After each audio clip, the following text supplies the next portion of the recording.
Definisi dari korupsi. Menurut saya, korupsi adalah sebuah tindakan penyalahgunaan kekuasaan untuk kepentingan sendiri, kelompok, golongan, atau yang lain.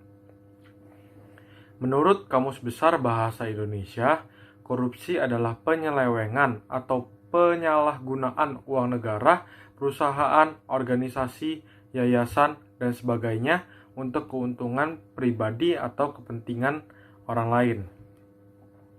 Sedangkan menurut ahli, yaitu Robert Klitgard, korupsi adalah suatu tingkah laku yang menyimpang dari tugas-tugas resmi jabatannya dalam negara, di mana untuk memperoleh keuntungan, status, atau uang yang menyangkut diri pribadi, perorangan, keluarga dekat, kelompok sendiri, atau dengan melanggar peraturan dan pelaksanaan yang ada.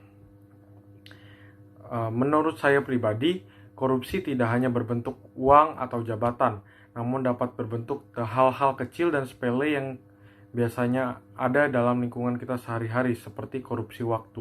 Sekarang kita akan membicarakan tentang faktor-faktor penyebab korupsi menurut teori Ghosn. Teori Ghosn adalah teori yang dibuat oleh Jack Boulogne yang menjelaskan 4 faktor yang menyebabkan korupsi.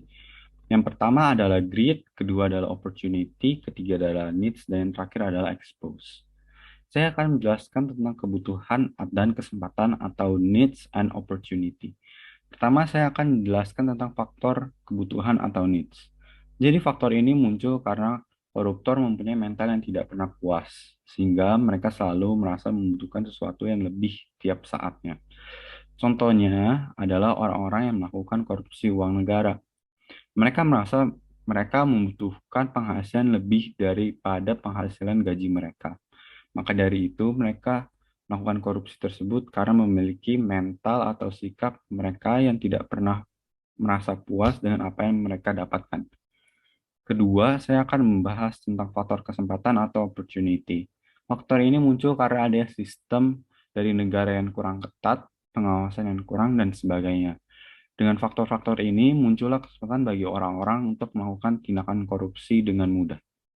Saya akan melanjutkan untuk menjelaskan faktor-faktor penyebab korupsi, yakni ada keserakahan. Keserakahan sendiri adalah sifat alamiah manusia untuk terus menambah dan menambah baik itu dalam segi material atau non-material. Dalam kasus ini, para koruptor ingin selalu menambah nilai harta kekayaannya untuk memperkaya dirinya sendiri, memperkaya keluarganya, atau memperkaya organisasinya sendiri. Dapat kita lihat dalam sejarah Indonesia pada masa Orde Baru, banyak sekali pejabat-pejabat yang memperkaya dirinya untuk keserakahan semata. Lalu faktor yang selanjutnya ada pengungkapan atau expose. Faktor ini menjelaskan bahwa pelaku koruptor tidak takut jika kasus korupsinya sampai diketahui publik karena ada payung hukum yang melindunginya seperti beberapa kasus yang terbaru ini, ada pemangkasan hukum, ada pengurangan masa jabatan, ada yang tidak dituntut sesuai hukum maksimalnya, dan ada banyak lagi. Inilah yang menjadi faktor penyebab mengapa mereka melakukan korupsi. Berikut adalah dampak dari korupsi terhadap ekonomi. Yang pertama adalah lesunya pertumbuhan ekonomi dan investasi. Hal ini akan menyebabkan dampak yang kedua, yaitu penurunan produktivitas. Lesunya pertumbuhan ekonomi dan tidak adanya investasi akan membuat sektor industri tidak dapat berkembang dengan baik. Lalu dampak yang ketiga adalah meningkatnya hutang negara. Dan dampak yang keempat adalah rendahnya kualitas barang atau jasa yang diberikan oleh pemerintah kepada publik.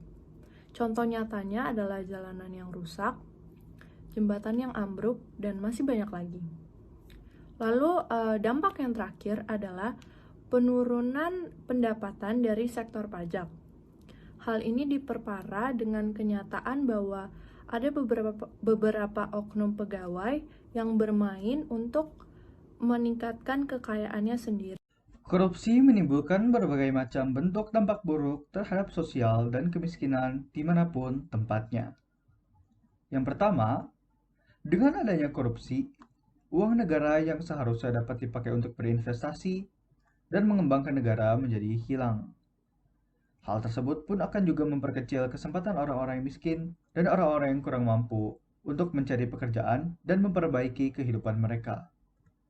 Selain itu, dengan berkurangnya uang yang dapat disalurkan oleh negara, jumlah subsidi yang dapat diberikan mereka pun akan menjadi lebih terbatas.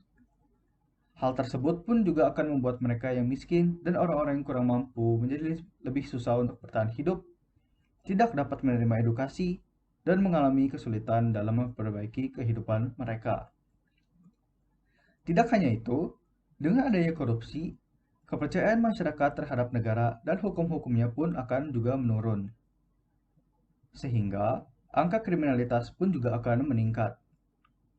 Selain meningkatnya angka kriminalitas, masyarakat pun akan juga menjadi lebih individualis dan kurang peduli terhadap sesama. Dalam kehidupan sehari-hari, banyak dari kita yang melakukan korupsi dalam hal kecil ataupun sepele, seperti meminjam uang namun tidak kita kembalikan, lalu pulpen yang kita pinjam tanpa sepengetahuan orangnya, dan ada juga orang tua rela membayar atau menyogok untuk membeli bangku supaya anaknya dapat bersekolah di sekolah pilihannya.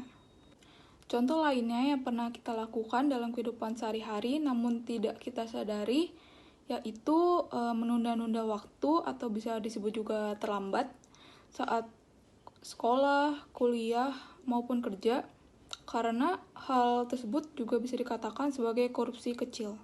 Lalu ada juga korupsi tempat, yaitu saat ada orang yang suka merebut tempat duduk orang lain di bis, di angkot, atau tempat lainnya. Contoh lainnya yaitu seperti saat kamu sedang mengantri di sebuah tempat pembelajaran, namun ada orang yang menerobos masuk mengambil tempatmu. Hal tersebut merupakan tindakan penyelewengan yang merugikan orang lain.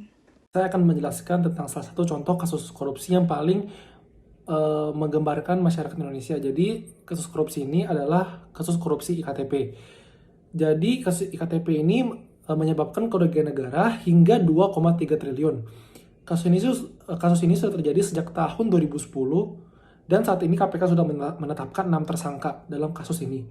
Yang pertama ada Sugiharto, Irman, Andi Narogong, Markus Nari, Anang Sugiana, dan Setia Novanto.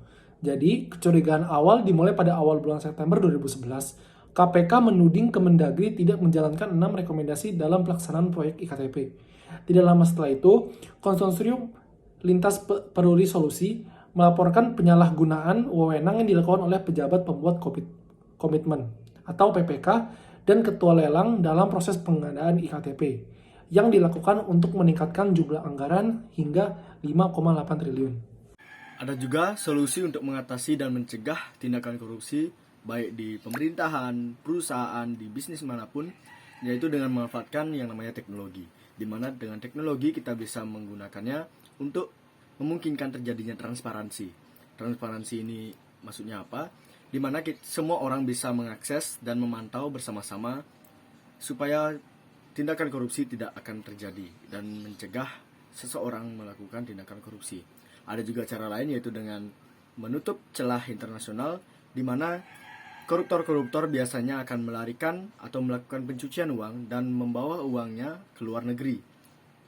Sehingga cara yang perlu kita lakukan adalah menutup celah tersebut supaya para koruptor tidak memungkinkan lagi untuk membawa uangnya ke luar negeri. Dan korupsi pun tidak akan terjadi. Dan perlu juga dilakukan sosialisasi yang lebih ke masyarakat, terutama di generasi muda, untuk mengenali yang namanya korupsi itu seperti apa. Apa ciri-ciri yang menunjukkan bahwa itu adalah tindakan korupsi. Jadi sosialisasi mengenai ciri-ciri korupsi itu sangatlah penting. Seorang individu tidak mengetahui soal korupsi sejak ia berada dalam kandungan ibunya. Tentunya, korupsi itu dipelajari dan dikenal dari seorang anak yang masih kecil sehingga ia bertumbuh menjadi besar, hingga remaja, lalu dewasa. Korupsi sendiri bukanlah nilai yang dipelajari oleh anak-anak tersebut, namun nilai kebohongan dan manipulasi itulah yang mereka reka dan mereka tiru dari orang-orang di sekitar mereka. Maka dari itu, penting bagi kita semua untuk memiliki pendidikan karakter, terutama pendidikan tentang kejujuran dari sekolah yang ada. Sekian dari penjelasan kami. Terima kasih.